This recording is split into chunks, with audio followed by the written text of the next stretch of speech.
প্রচণ্ড পরিমাণের গরম পার হয়ে যখন একটু হালকা বৃষ্টি বৃষ্টি পড়ে তখন মনে হয় খিচুড়ি ছাড়া চলবেই না। তো আমার মতো কোন কোন আপুদের এই রকমের মনে হয় বৃষ্টি পড়তেছে হালকা হালকা আর এদিক দিয়ে মনে হচ্ছে যদি খিচুড়ি হতো তাহলে মজা করে আয়েশ করে সবাই মিলে খেতাম গরম গরম খিচুড়ি। আসুন আমি ঝটপট করে যেভাবে হাঁড়িতে খিচুড়ি রান্না করি সেটাই দেখাচ্ছি। আর দুর্দান্ত টেস্টের এই হাঁড়ির খিচুড়িটা কিন্তু অসম্ভব মজার হয়। তো আমি মসুরির ডাল আর ভাতের চাল পরিমাণ মতো ধুয়ে নিয়েছি। আসলে এখানে 2 পট চাল রয়েছে আর হাফ পট মসুরির ডাল রয়েছে, তো একসঙ্গে ভালো করে ধুয়ে নিয়ে আমি হাঁড়ির মধ্যে দিয়ে দিচ্ছি। আর এখানে মাঝারি সাইজের 4টা দেশি পেঁয়াজ কুচি করে দিয়েছি, 8 থেকে 10টা কাঁচামরিচ ফেলে দিয়েছি, আর একটা গোটা বড় রসুন কুচি করে দিয়েছি, আর 1 ইঞ্চি পরিমাণের একটা আদা থেতে দিয়েছি।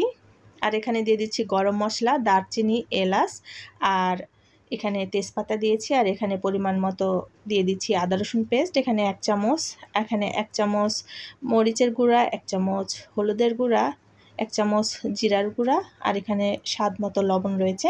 আসলে কাঁচামরিচটা অনেক পরিমাণে ঝাল, তো সে অনুপাতে আমি একটু আর কি গুঁড়া মরিচটা কম দিয়েছি। আর এখানে একটু বেশি পরিমাণে তেল দেবেন, কারণ এই হাঁড়িতে মাখা খিচুড়িতে একটু বেশি পরিমাণে তেল আর বেশি পরিমাণের পেঁয়াজ কুচি আর রসুন কুচি দিয়ে যদি এভাবে করে মাখিয়ে সেটা রান্না করা যায়, এটা 100তে 100% খুবই ভালো টেস্ট আসে। আর এটা অনেক পুরাতন একটা রেসিপি। এই রেসিপিটা সচরাচর আমার দাদিমা করে থাকতেন, খুবই মজার হতো খেতে। আর এই রেসিপিটা যখন বাসায় তৈরি হতো আর কি বলক আসার পর থেকেই এ পরিমাণ গন্ধ ছড়াতো চারিদিকে, আসলে ঘ্রাণেই মানুষ বুঝতে পারতো বাসায় একটা খিচুড়ি বা এরকমের সুস্বাদু জাতীয় কিছু তৈরি হচ্ছে। তো এরকমেরই এই রেসিপিটা। যখনই বলক উঠে আসে তখন এ থেকে এত সুন্দর একটা ঘ্রাণ আসে যে ঘ্রাণে আপনার অর্ধভোজন হয়ে যাবে। কিন্তু বানানো খুবই ইজি, দেখতেই পারলেন। একদম ঘরে থাকা মশলায় একদম হাতে মাখিয়ে টেস্টি এই খিচুড়ি এতটাই টেস্ট হয় যে এটা একজন 2 প্লেট 3 প্লেটও খেয়ে নিতে পারবেন, এই পরিমাণের মজা হয়।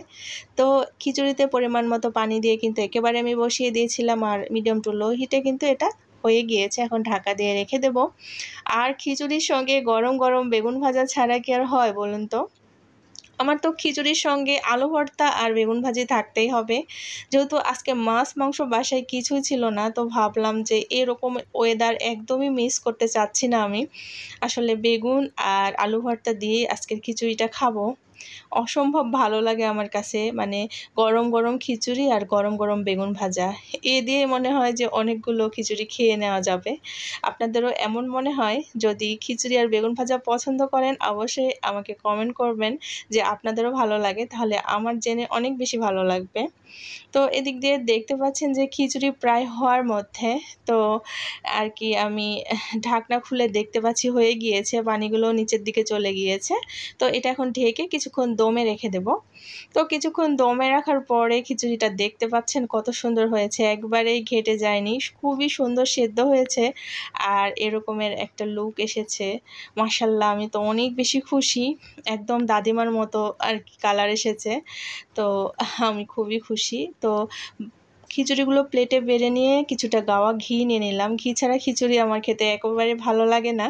আর নিয়ে নিলাম বেগুন ভাজা, কারণ আপনাদের আমি আগেই বলে দিয়েছি বেগুন ভাজার খিচুড়ির একটা অসম্ভব সুন্দর জুটি আমার কাছে খুব বেশি ভালো লাগে। আর সঙ্গে শুকনা মরিচ, কাঁচা পেঁয়াজ, সরিষার তেল দিয়ে পরিমাণ মতো লবণ দিয়ে আমি একটু আলু ভর্তা তৈরি করে নিয়েছিলাম।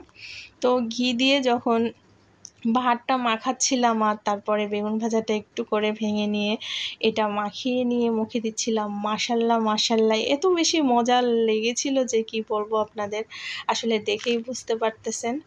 তো আমার চ্যানেলে নতুন হয়ে থাকলে চ্যানেলটা সাবস্ক্রাইব করে দেবেন, ফেসবুক পেজ থেকে দেখলে আমার চ্যানেলটা ফলো করে নেবেন। রেসিপিটা যদি অনেক বেশি ভালো লেগে থাকে অথবা একটু যদি কোথাও ভালো লেগে থাকে তাহলে অবশ্যই ফ্রেন্ডস অ্যান্ড ফ্যামিলির সঙ্গে শেয়ার করে নেবেন, আমার অনেক বেশি ভালো লাগবে।